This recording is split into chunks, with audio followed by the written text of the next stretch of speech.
তাই না? আমার আল্লাহ বলেন হুয়াল্লাযী আরসালা রাসূলাহু বিল হুদা ওয়া দীনিল হক লিইয়ুযহিরাহু আলাদ দীনি কুল্লি ওয়া কাফা বিল্লাহি শাহীদা। হাবিব গো, এটা আপনার শান। মুহাম্মাদুর রাসূলুল্লাহ ওয়াল্লাযীনা মাআহু আশিদ্দাউ আলাল কুফার। হাবিব গো, এটা আপনার শান। শুধু তাই না, আমার আল্লাহ বলেন হাবিব আলাম নাশরাহ লাকা সাদরাকা, আপনার সিনা মুবারককে আমি আল্লাহ কোরআনের আয়াত বানাইছি। লা তাজহাল ইয়াদাকা, আপনার হাত মুবারককে আমি আল্লাহ কোরআনের আয়াত বানাইছি। লা তুহাররিক বিহি লিসানাকা, আপনার জবান মুবারককে আমি আল্লাহ কোরআনের আয়াত বানাইছি। লা তামুদ্দান্না আইনাইকা, আপনার চোখ মুবারককে আমি আল্লাহ কোরআনের আয়াত বানাইছি। ও হাবিব, শুধু তাই না, আমার আল্লাহ বলেন ইয়াসিন, এটা আপনার নাম। তাহা আপনার নাম। হাবিব, আমি আল্লাহ আপনাকে ভালোবাসি। ইয়া আইয়ুহাল মুযাম্মিল, ইয়া আইয়ুহাল মুযাম্মিল বলেছি। ও হাবিব, আমি আল্লাহ আপনাকে ভালোবাসি। ইয়া আইয়ুহাল মুদ্দাসির বলেছি। হাবিব গো, সমস্ত নবীদেরকে এক একটা মর্যাদা দিয়েছি, সমস্ত নবীদেরকে এক একটা টাইটেল দিয়েছি, কিন্তু আমি আল্লাহ হাবিব কাউকে বানাই নাই। আমি আল্লাহ আপনাকে হাবিব বানাইলাম।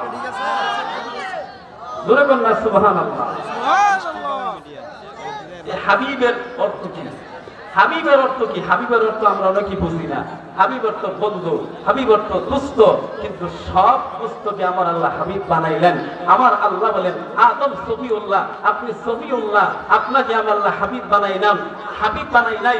ও নবীজি ইব্রাহিম খলিলুল্লাহ, আমি খলিলুল্লাহ বানাইছি, আর আপনাকে আমি আল্লাহ হাবিবুল্লাহ বানাইছি। সুবহানাল্লাহ। বন্ধুরা আমার, বাবাজিরা আমার, আমার আল্লাহ হযরত ইব্রাহিম আলাইহিস সালাতু ওয়াস সালামকে খলিল বানাইলেন। আমার আল্লাহ আমার হাবিবকে হাবিব বানাইলেন। এখন খলিল অর্থ দুষ্ট, হাবিব অর্থ দুষ্ট রে বাবা। খলিল অর্থ দুষ্ট, হাবিব অর্থ দুষ্ট, কিন্তু দুই দোস্তের মধ্যে অনেক বড় ব্যবধান। তার কারণ হলো খলিল ওই বন্ধুকে বলা হয় যে বন্ধু আল্লাহর জন্য সব দিয়া দেয়। জোরে কোন সুবহানাল্লাহ। আর হাবিব ওই বন্ধুকে বলা হয় যে বন্ধুকে আমার আল্লাহ ভালোবেসে সব দিয়ে দিলেন। ও খলিল, আমি আল্লাহ আপনাকে বন্ধু বানাইলাম। ও খলিল, আমি আল্লাহ আপনাকে বন্ধু বানাইলাম। আপনার নিজের জীবন আমার জন্য দিয়ে দিতে হবে। হযরত ইব্রাহিম আলাইহিস সালাতু ওয়াস সালাম নিজের জীবন আল্লাহর জন্য দেওয়ার জন্য নমরুদের আগুনের মধ্যে ঝাঁপ দিলেন। নমরুদের আগুনের মধ্যে ঝাঁপ দেওয়ার পরে আমার আল্লাহ ঘোষণা করলেন ইয়া নারু কুনি বারদান ওয়া সালামান আলা ইব্রাহিম।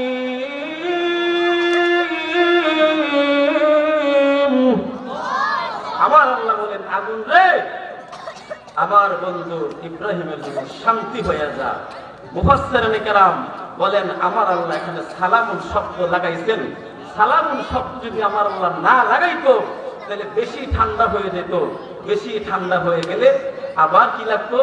লেপ লাগতো, তুষক লাগতো, কম্বল লাগতো, খেতা লাগতো, বালিশ লাগতো।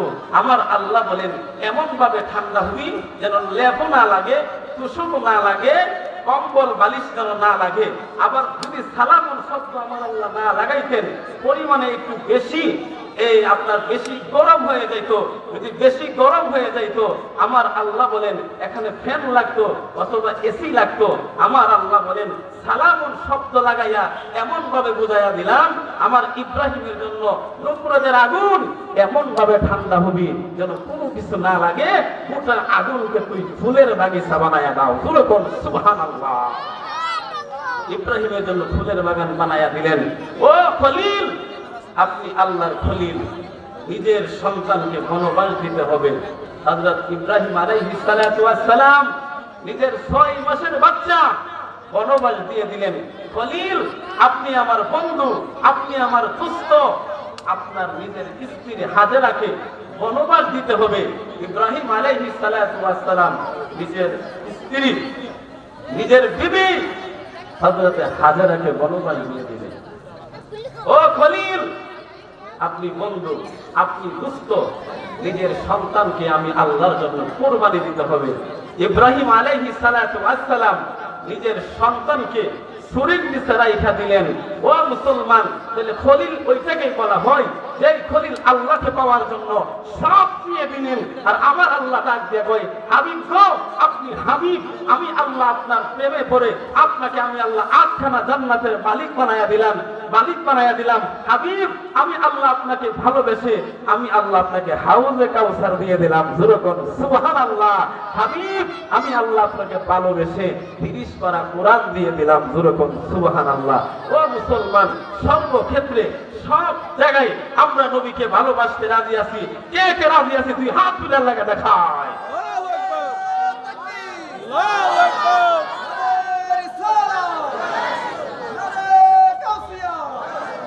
وآخر دعوانا الحمد لله رب العالمين السلام عليكم ورحمة الله وبركاته আমি আপনাদের পরিচিত মানুষ, আমার জন্য দোয়া করবেন।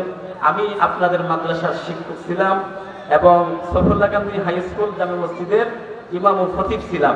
এখন আপনাদের দোয়ায় আমি কুমিল্লাতে একটা মাদ্রাসার সুপার হয়েছি, আলহামদুলিল্লাহ। আমার জন্য দোয়া করবেন। বিশেষ করে আজকের মাহফিলে যিনি সভাপতিত্ব করার কথা ছিলেন জনাব আলী আহমদ অরুণ মাস্টার সাহেব, আমার অত্যন্ত মহব্বতের মানুষ ছিলেন। আমি আসলে ওইখানে চাকরি নেওয়ার পরে উনি আমারে বলছেন যে হুজুর, আপনি আমার বাড়িতে দাওয়াত খেতে আসবেন, আপনি কিন্তু ফল নিয়ে আমাকে দেখতে আসবেন। ভাই, ওনার কথাটা আমার এখনো কানে বাজে যে হুজুর আপনি আমাকে দেখতে আসবেন। আমি তো আসলাম, কিন্তু লোকটা তো আজকে নাই। আমি এই আলেম উলামা নিয়া, কোরআনের হাফেজদেরকে নিয়া, এলাকাবাসী নিয়া আমি আল্লাহর কাছে 2 হাত তুলে দোয়া করি, আল্লাহ, যেই মানুষটা সারা জীবন মাদ্রাসার জন্য এত কষ্ট করে গেছে, আমার জানা মতে আমি গুনাহগার সার্টিফিকেট দেই। অরুণ মাস্টার এমন একটা মানুষ ছিল যে কোনোদিন 1 টাকার রূপ ছিল না। অরুণ মাস্টার এমন একটা মানুষ ছিল যে মাদ্রাসার স্বার্থের জন্য সবকিছু করতে পেরেছে। আল্লাহ, এই মুহূর্তে তুমি অরুণ মাস্টার কবরটাকে তুমি জান্নাতের বাগান বানায় দাও। আমিন। আসসালামু আলাইকুম ওয়া রাহমাতুল্লাহি ওয়া বারাকাতুহু।